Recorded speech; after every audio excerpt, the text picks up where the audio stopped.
जबलपुर के आयुध निर्माणी खमरिया में वर्षों से लंबित DBW प्रमोशन और केमिकल चार्जमैन पदों की स्वीकृत संख्या बढ़ाने की मांग को लेकर कर्मचारियों का आक्रोश अब सड़कों पर उतर आया है।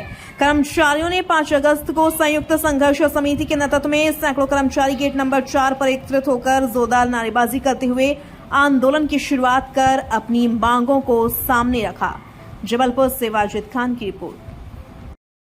एक्चुअली में खमरिया फैक्ट्री में डीबीडब्ल्यू के प्रमोशन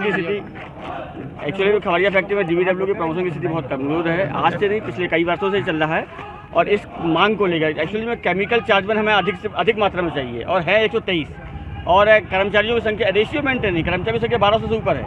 इस मांग को लेकर हम लोगों ने JCM 3 में भी मुद्दा उठाया, ज्वाइंट मुद्दा था BPMS AIDF का। इसके बाद हम लोगों ने फील्ड में भी ये मामला दिया।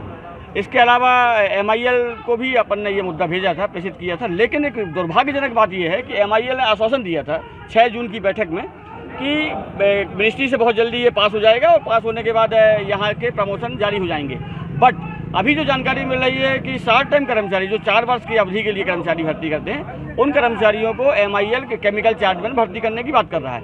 ऐसे में हो गई है कि हमारे कर्मचारियों के साथ भारी अन्याय हो जाएगा और इनके प्रमोशन की स्थिति खत्म हो जाएगी, तो लगभग बंद हो जाएगी।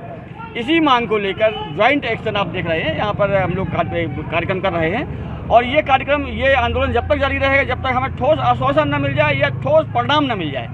अभी एक बात और बता दूं कि 25 अगस्त को फिर एक MIL में बैठक हो रही है IR मैकेनिज्म की, उसमें भी फिर एक बार ये मुद्दा उठेगा।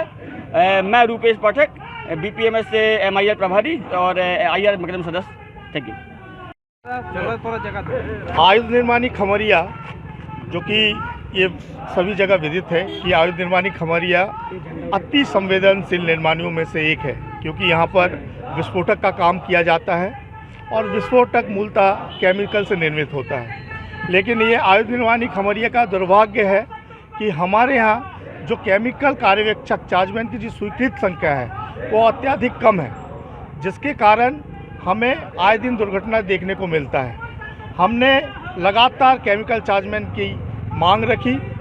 म्यूनिशन इंडिया लिमिटेड, जिसके अंतर्गत आयुध निर्माणी खमरिया आती है, और DOC&S जो आयुध निर्देशालय है, वहाँ पर हमने JCM 3 जैसे महत्वपूर्ण फोरम में अपना ये एजेंडा रखा। लेकिन उसके बावजूद अभी तक इस मामले में कोई परिणाम नहीं आया। इसका परिणाम ना आने से, केमिकल चार्जमैन का पदोन्नति नहीं होने से, जो DB क्षेत्र में काम कर रहे हैं DB वर्कर, उनका भी पदोन्नति नहीं हो रहा है और उनके पदोन्नति नहीं होने से अभी पूरे निर्माणी कर्मचारियों में एक आक्रोश निर्मित हो गया है। हमने प्रशासन से लगातार मांग की है कि केमिकल की स्वीकृत संख्या बढ़ाए, लेकिन प्रशासन नहीं मान रहा है। इसीलिए हमने all India Defence Employees federation, भारतीय प्रतिरक्षा मजदूर संघ और नेशनल डिफेंस प्रोग्रेसिव फेडरेशन, ये तीनों ने ही हम लोग ने प्रण लिया है कि जब तक हम केमिकल की स्वीकृत संख्या, चार्जमैन की स्वीकृत संख्या नहीं बढ़ाई जाती, हमारा आंदोलन इसी प्रकार से जारी रहेगा। शीघ्र अतिशीघ्र केमिकल की स्वीकृत संख्या बढ़ाए और DBW को समय पर पदोन्नति प्रदान की जाए। Arnab Dasgupta, organising secretary, All India Defence Employees federation.